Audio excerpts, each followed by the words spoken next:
మూడో రోజు తెలంగాణ అసెంబ్లీ సమావేశాలు ప్రారంభం కానున్నాయి. గవర్నర్ ప్రసంగంపై ధన్యవాదాలు తెలిపే తీర్మానంపై ఉభయ సభల్లో సమాధానం ఇవ్వనున్నారు. అనంతరం సభలో ప్రభుత్వం పలు కీలక బిల్లులను ప్రవేశపెట్టనుంది.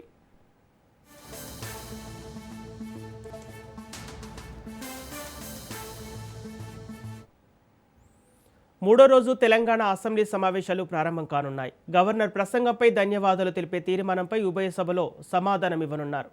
అనంతరం సభలో ప్రభుత్వం పలు కీలక బిల్లులను ప్రవేశపెట్టనుంది. ఇక ఇదే అంశానికి సంబంధించి పూర్తి డీటెయిల్స్ మా ప్రతినిధి సైదులు అసెంబ్లీ భవనం నుంచి మరింత సమాచారం అందిస్తారు. సైదులు. సంపత్, మూడో రోజు అసెంబ్లీ సమావేశాలు ఉదయం 10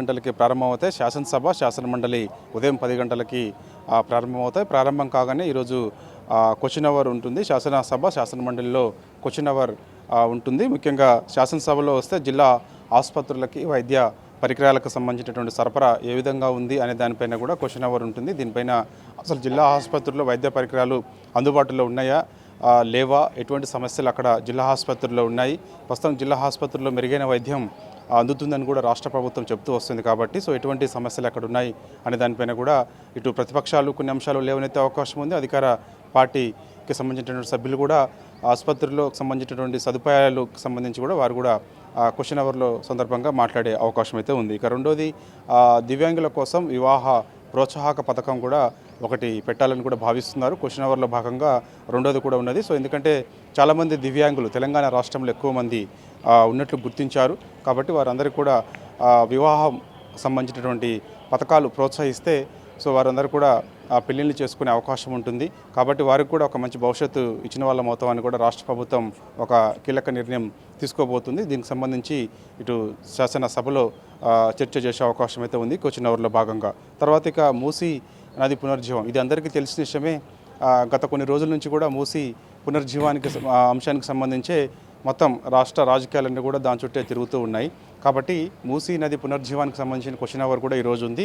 దీనిపైన ఏ విధంగా మూసీ నది పునర్జీవం చేయబోతున్నాం ఏంటనే దానిపైన కూడా అధికార పక్ష సభ్యులు చెప్పే అవకాశం అయితే ఉంది. ఇంకా ప్రతిపక్ష అటు బీఆర్ఎస్, అదేవిధంగా బీజేపీ, సిపిఐ, ఇక వీళ్ళందరూ కూడా మరి ఎటువంటి అంశాలు లేవనెత్తి ప్రభుత్వం ముందు ఉంచుతారనేది కూడా మనకి తర్వాత ఈ యొక్క క్వశ్చన్ అవర్లో భాగంగా తెలిసే అవకాశం అయితే ఉంది. మూసీ నది పునర్జీవంకి సంబంధించి ఖచ్చితంగా అడ్డుకొని తీరుతామని కూడా ఒకవైపు ప్రధాన ప్రతిపక్ష బీఆర్ఎస్ పార్టీ చెప్తుంది. అంటే అడ్డుకోవడం అంటే సుందరీకరణకి వ్యతిరేకం మేము కాదు, కానీ మూసీ నది పునర్జీవం పేరుతో ఇండ్లు కూల్చివేతకు మేము వ్యతిరేకమని కూడా బీఆర్ఎస్ పార్టీ చెప్తూ వస్తుంది. కాబట్టి ఈ అంశాలన్నీ కూడా ఈరోజు క్వశ్చన్ అవర్లో భాగంగా బీఆర్ఎస్ పార్టీ సభ్యులు మాట్లాడే అవకాశం అయితే ఉంది. ఇక వయోవృద్ధులకు వృద్ధాప్య పింఛన్లు, ఎందుకంటే గతంలో కాంగ్రెస్ పార్టీ ఎన్నికల సమయంలో వయోవృద్ధులకు గత ప్రభుత్వం కంటే కూడా ఎక్కువ ఇస్తామని చెప్పేసి కూడా హామీ ఇచ్చింది. కాబట్టి అవి ఇచ్చినటువంటి వయోవృద్ధులకి సంబంధించినటువంటి పింఛన్ విషయంలో క్వశ్చన్ అవర్ ఉంటుంది. దానికి సంబంధించి కూడా మనకు చర్చ ఈరోజు జరిగే అవకాశం అయితే ఉంది. ఇక సికింద్రాబాద్ కంటోన్మెంట్ నియోజకవర్గంలో కమ్యూనిటీ హాల్ నిర్మాణానికి సంబంధించి కూడా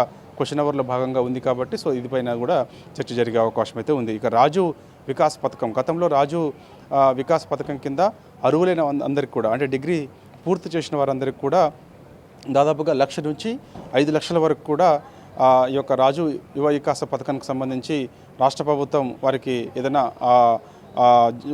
ఉపాధి మేరకు వారు ఇటు కారు ఏదైనా కారు కొనుక్కోవాలన్నా, లేకపోతే వాళ్ళు ఏదైనా షాపు దుకాణం ఏదైనా పెట్టుకోవాలనుకున్నటువంటి వారికి ఉపాధి కల్పిస్తామని కూడా చెప్పారు. అందులో కొంత సబ్సిడీ కూడా ఇస్తామని కూడా చెప్పారు. చాలామంది అప్లై కూడా చేశారు. దాన్ని రాష్ట్ర ప్రభుత్వం ఆపేసింది. కాబట్టి మరి ఇప్పుడు క్వశ్చన్ అవర్లో భాగంగా ఈ రాజు యువ వికాస్ పథకానికి సంబంధించి చర్చ జరిగే అవకాశం అయితే ఉంది. కాబట్టి మరి చూడాలి ప్రభుత్వం ఎటువంటి నిర్ణయం మరి తీసుకోబోతుంది. ఎందుకంటే కొన్ని లక్షల మంది ఈ యొక్క రాజు యువ వికాస్ పథకానికి సంబంధించి అప్లై చేసుకుని ఉన్నారు. ప్రస్తుతానికి అదంతా కూడా పెండింగ్లో పెట్టింది. కాబట్టి మరి ఇప్పుడు ఎటువంటి నిర్ణయం ప్రభుత్వం తీసుకోబోతుంది అనేది కూడా మనకి తర్వాత తెలిసే అవకాశం అయితే ఉంది. ఇక జనగాం నియోజకవర్గంలో రహదారుల మరమ్మతుల పనులకు సంబంధించి కూడా ఈరోజు క్వశ్చన్ అవర్లో భాగంగా ఉంది. కాబట్టి దీనిపైన కూడా చర్చ జరిగే అవకాశం అయితే ఉంది. ఎందుకంటే జనగాంకు సంబంధించినటువంటి రోడ్డు కూడా గతంలో బీఆర్ఎస్ పార్టీ సభ్యులు, అంటే ఇప్పుడు జనగాం ఎమ్మెల్యేగా ఉన్నటువంటి పల్లా రాజేశ్వర రెడ్డి కూడా ఆయన అనేక సందర్భాల్లో మాట్లాడుతూ వచ్చారు. ఆ రోడ్డు మరమ్మతులు చేయాలి, ఎందుకంటే అనేక సమస్యలు అక్కడ తలెత్తుతున్నాయి. యాక్సిడెంట్స్ కూడా అవుతున్నాయని కూడా ఆయన చెప్పడం జరిగింది. కాబట్టి ఈ అంశం పైన కూడా చర్చ జరిగే అవకాశం అయితే ఉంది. రాష్ట్రంలో R&B రహదారుల పరిస్థితి అసలు ఏ విధంగా ఉంది ఏంటి అనే దానిపైన కూడా ఈరోజు శాసనసభలో క్వశ్చన్ అవర్లో భాగంగా చర్చ చేసే అవకాశం అయితే ఉంది. ఎందుకంటే రాష్ట్రంలో మరి R&B రహదారుల పరిస్థితికి సంబంధించి ఇప్పటికే చూస్తున్నాం మనం. యామ్ రోడ్స్ అని తీసుకొస్తున్నారు. ప్రతి దగ్గర కూడా ఆ యొక్క టోల్ గేట్స్ ఏర్పాటు చేసేందుకు రాష్ట్ర ప్రభుత్వం సిద్ధంగా ఉన్నట్లు కూడా తెలుస్తుంది. దీనిపైన అన్ని ఆధారాలతోటి ఈ యొక్క యామ్ రోడ్ల సంబంధించి పెద్ద స్కామ్కి తెరలేపే అవకాశం ఉందని కూడా మాజీ మంత్రి డిప్యూటీ ఫ్లోర్ హరీష్ రావు కూడా ఆధారాలతో సహా కూడా చెప్పడం జరిగింది. కాబట్టి సో దీనికి సంబంధించి కూడా చర్చ జరిగే ఉంది. కొంత వాడివేడిగా కూడా చర్చ చేసే అవకాశం అయితే ఉంది.